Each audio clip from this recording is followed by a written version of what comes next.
Apakah Mas Roy siap? Salah satu terlapornya misalnya Mas Roy. Tapi kalaupun iya, artinya kan konsekuensi hukumnya ada, sanksi, ada penjara juga loh kalau terbukti. Gak apa-apa. Bahkan saya di penjara gara-gara bela Prabowo. Yang lepasin saya Dasko tuh. Tapi 41 malam juga saya dikurung.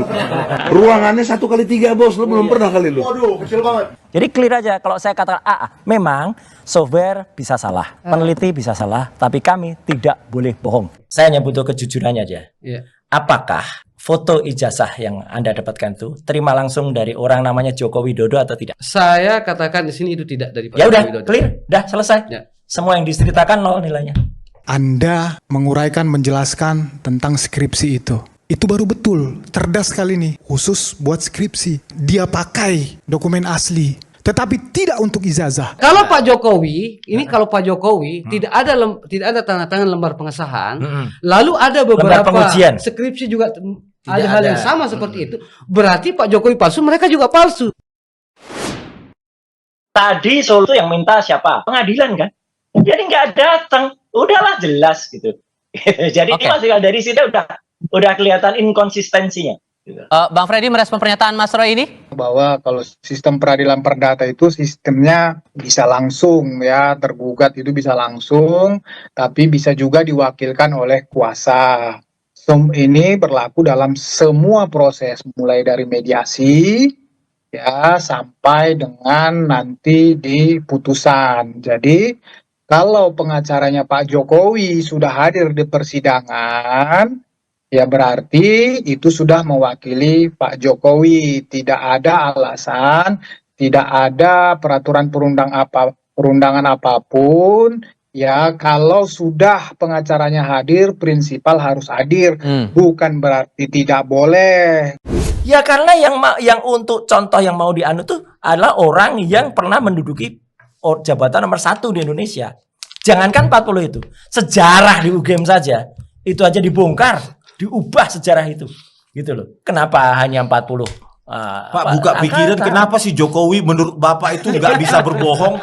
Setiap manusia itu bisa berbohong, Pak. Ini tempat kita Jangan podcast ini kan mendewakan. namanya open minded. Iya, Kita makanya buka pikiran kita. Tetapi Kenapa tapi Bapak kalau memutuskan teman-teman kali memaksa Jokowi saya ini? untuk meyakini apa yang diyakini juga nggak bisa. So pembuktian ada apa yang yang bakal Anda dua aja tunjukkan itu. nanti ini Anda sudah diadukan di Mapolda langsung oleh Pak Jokowi, di Mapolres Metro Jakarta Selatan juga Anda diadukan oleh Peradi Bersatu. Bukti apa yang mau Anda tunjukkan nanti kalau dipanggil untuk diperiksa, Mas Roy? Loh, Kak, saya sesuai konsisten ya. Jadi artinya ketika itu saya akan tunjukkan bukti-bukti pemeriksaan primary evidence ketika saya memeriksa skripsi waktu itu, dan ketika saya memeriksa apa yang ditunjukkan oleh kader salah satu partai SI itu, dan yang ditunjukkan oleh dekan Fakultas Kehutanan Dr. Sigit Sunarta yang mengisi itu berupa fotokopi. Kalau fotokopinya dan yang diposting itu sinkron, ya berarti itu bisa dianalisis. Kalau nanti misalnya ternyata yang ditentukan lain, ini malah jadi soal ini, jadi berita. Jadi selama ini yang dipakai untuk yang disebut ijazah itu apa? Tapi sekali lagi, skripsinya itu abalah. Skripsinya tidak patut dan tidak layak. Skripsinya kita berani main 99,9% itu adalah palsu. Kalau skripsinya palsu, ibaratnya Mas Steve, ini kayak telur. Kalau telurnya busuk, ya nggak akan netes jadi ayam. Nggak mungkin telur busuk menetes jadi ayam. Itu kalau skripsinya busuk, ya mungkin ijazahnya jadi. Agar ini juga tidak salah diinterpretasi di kemudian hari, memberikan saya ingin sampaikan di sini, sampai detik ini saya tidak pernah, sekali lagi saya tidak pernah, itu hanya kesalahan penulisan media, menyerahkan nama-nama untuk dilaporkan. Bahwa ada yang meminta, betul. Dulu waktu itu saya diminta untuk siapa sih terutama yang ada di platform X itu yang paling keras memfitnah Pak Jokowi. Maka saya merilis ada beberapa nama. Tidak ada kaitannya dengan 4 nama yang dilaporkan oleh Mas, relawan. Anda merilis kan, katakanlah pengaku aja. Mungkin ada nama saya di situ kan? Tidak ada sama sekali. Demi Tuhan. Oh, di DX ya ada? Apa? Namaku nggak Anda tulis. Nggak ada. Ya, kalau ada. Dan itu tidak ada saya serahkan ke kuasa hukum loh. Agar ini memperkuat, karena Pak Jokowi membuka pada saat itu bahwa kita akan melaporkan pihak-pihak yang menurutnya sangat keterlaluan dalam hal memfitnah beliau soal ijazah ini. Makanya saya konfirmasi sekarang. Kadang saya baca di media begitu bahwa Mas Dian Sandi itu yang katakanlah Menyerahkan. nama-nama ke lawyernya Pak Jokowi. Tapi melaporkan nggak pernah. Menyerahkan pun sampai saat ini secara official tidak pernah ke Pak Ya kuasa udah. hukumnya Pak Jokowi. Tidak pernah sama sekali. Nggak apa-apa, nyerahkan juga nggak apa-apa. Kita juga nggak akan mundur, mau diserahkan 100 kali. Bung Freddy, Mas Roy masih tetap pada pendiriannya. Menurut Anda itu cukup tidak? Atau masih harus ada hal yang dibuktikan lagi menurut Anda? Ya, silahkan aja nanti disampaikan penyidikan. Tapi begini, proses penyidikan itu, misalnya perkara ijazah palsu ini, jadi begini, nanti kemarin kan waktu Pak Jokowi melapor, karena sehubungan dengan ijazah palsu, jadi Pak Jokowi bawa ijazahnya, ada yang bilang ijazah gua palsu nih, ijazah saya palsu nih, itu bohong, itu fitnah, aku punya ijazah asli nih, aku mau melapor nih ijazah asliku, ditunjukin lah, kemudian dilihat penyidik, ya dilihat diperiksa-periksa, oke ada dasar Pak Jokowi untuk melaporkan itu, makanya laporan diterima, kemudian berproses, kemudian nanti dipanggil dipanggillah para saksi yang berhubungan dengan itu. Nah nanti kalau misalnya ini sampai ada tersangka, kemudian lanjut ke proses persidangan, ada tersangkanya, ada terdakwanya, nah itu nanti di persidangan, sebelum masuk ke persidangan, penyidik akan memeriksa ini sehubungan dengan ijazah tersebut. Itu kan yang mengeluarkan UGM, misalnya mengeluarkan UGM. Bahkan sekali lagi saya sampaikan soal pelaporan segala macam yang sedang beredar, kan itu tidak ada unsurnya dari PSI. Ya kan? Yang melaporkan Bapak itu kan relawan-relawan yang saya juga tidak kenal. Itu kan saya tidak kenal. PSI lebih progresif.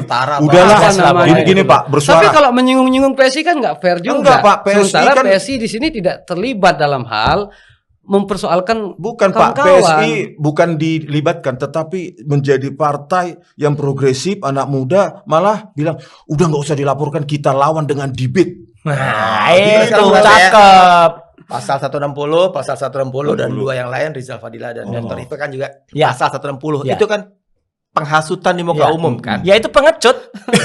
Kalau pakai pasal itu kan mau cuci tangan aja gitu. Ini kata seher kalau mau cuci tangan gitu loh. Gitu. Maksudnya cuci tangan apa? Kalau dia melaporkannya mau pakai pasal yang 130 sekian, 131 itu untuk fitnah dan pencemaran nama baik. Bagus, berarti Jokowi harus datang sendiri ke polisi bawa bukti.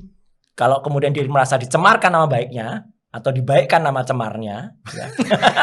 Itu kan berarti dia harus bawa dokumennya, ini loh yang asli. Nah itu baru debat namanya. Pak Sandi katanya di UGM juga.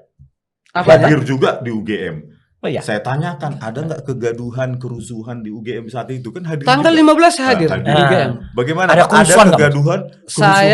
Saya tidak mengetahui parameter yang mereka sebut sebagai kegaduhan, tetapi saya menyaksikan memang ada aksi di situ. Ada aksi, bagus lah. ada pengeras suara dan lain-lain. Oh, Sampai iya. di situ saja saya Kegaduhan menyaksikan. ada nggak kerusuhan? Mas ada aksi, salahkah seorang alumnus asli seperti saya menyanyikan lagu Himne Gajah Mada di depan kampus? Itu yang saya lakukan. Itu bukan kewenangan saya. Iya, itulah yang terjadi. Bakti kami mahasiswa Gajah Mada. Saya nggak bisa ikut nyanyi nih. Nanti ya ijazah itu akan ditanya kepada UGM. Ini kata Pak Jokowi, dia di alumni UGM, ini ijazahnya apakah benar? Bagaimana Anda bisa membuktikan bahwa Pak Jokowi alumni atau ijazah ini benar? Nanti berdasarkan dokumen-dokumen yang dimiliki oleh UGM, kemudian UGM menyatakan, oh ijazah Pak Jokowi itu benar, asli kami yang mengeluarkan dan seterusnya. Kemudian udah sampai selesai penyidikan, kemudian ini berlanjut ke persidangan. Di persidangan juga akan begitu, UGM juga dipanggil, akan ditanyain. Seterusnya seperti itu. Kalau di-challenge misalnya oleh tersangka atau terdakwa nanti, silakan bisa di-challenge seperti yang Mas Roy sampaikan tadi, ya silakan di-challenge. Menurut kami ini palsu, menurut kami ini begini, silakan. Itu Dengan perspektif Anda ini, apakah ada kemungkinan Projo juga buat bikin aduan juga ke polisi nih, Bang Freddy? Oh enggak, gini. Kami kebetulan kemarin kita ketemu Pak Jokowi, jadi Pak Jokowi menyampaikan, memang Pak Jokowi jujur Pak Jokowi menyampaikan dia sedikit terkejut sebetulnya dengan ramainya katakanlah masyarakat publik ataupun relawannya melaporkan ini. Makanya beliau bertindak langsung laporkan biar ini tidak semakin terus bergulir, semakin banyak pihak-pihak yang dilibatkan dalam perkara ini. Jadi kami juga waktu itu menyampaikan, Pak kami mau lapor nih di seluruh Indonesia Projo akan melapor. Oh nggak usah, nggak perlu lagi, sudah cukup. Begitu, jadi Projo tidak akan melaporkan masalah ini lagi, Mas. Itu yang saya Karena nyanyikan di depan alumni kamu. UI, Pak. Iya. Jadi artinya ketika saya nyanyi itu di depan orang-orang dan itu di dalam kampus, ya harusnya lucu banget kalau itu dikatakan membuat kegaduhan, keonaran di muka umum. Umumnya di mana? Kecuali saya maju dikit dari tempat itu ke dekat rumah sakit Panti Rapih gitu. Nah, itu baru gaduh. Ini di internal. Tapi sampai hari ini Pak Suryo kan belum ada dipanggil apa segala macam. Laporan sudah diproses laporannya. Enggak apa-apa. Pelaporan Ayo sudah aja. dipanggil, pelapor sudah dimintai udah. klarifikasi masih Enggak tahap apa-apa. klarifikasi. Nah, makanya kalau 160 tadi, Mas, kenapa saya bilang pengecut? Itu adalah pasal yang digunakan untuk menjerat dulu. Dulu sukses tuh menjerat Habib Rizik dulu. Karena waktu itu dia melawan penguasa, kemudian menentang kekuasaan yang syah. Oke. Tapi sudah muncul juga keputusan MK yang buat itu harus ada korbannya atau ada aksinya. Jadi harus dibuktikan dulu yang namanya kerusuhannya itu terjadi. Kegaduhannya itu terjadi. Jadi ini deliknya bukan lagi hanya delik yang hanya orang terus hanya timbul niat aja terus bisa diperkarakan. Tapi nggak apa-apa lah, kita lihat aja. Hukum di Indonesia itu masih benar-benar hukum atau sudah bergerak menjadi seleranya penguasa. Itu. Dan Pak Prabowo membiarkan hukum Indonesia masih kayak rezim sebelumnya, rezim Jokowi. Saya meyakini bahwa apa yang disampaikan oleh Pak Jokowi itu betul adanya, ada ijazah itu. Saya sampaikan dulu di beberapa dulu komen di X itu bahwa ijazah beliau memang di lemari beliau kan begitu. Untuk membendung beberapa informasi hoax yang mengatakan dari pihak UGM yang menyampaikan bahwa ijazah beliau itu hilang. Ya, jadi saya sampaikan bahwa itu memang ada di lemari beliau. Tetapi ada satu yang ingin saya sampaikan di Diskursus.net untuk kemudian nanti kita coba renungilah. Mudah-mudahan teman-teman yang memiliki kemampuan dalam hal telematika atau forensik betul-betul objektif menilai ini agar tidak ada kesimpulan-kesimpulan yang lain bahwa ini hanya soal preferensi politik. Saya ingin sekali agar ini cepat saja dibuka. Bila perlu kita uji dia di pengadilan. Karena memang seperti yang saya sampaikan tadi bahwa secara akademis itu sudah tuntas disampaikan oleh UGM. Tapi secara hukum itu tinggal kita ke pengadilan.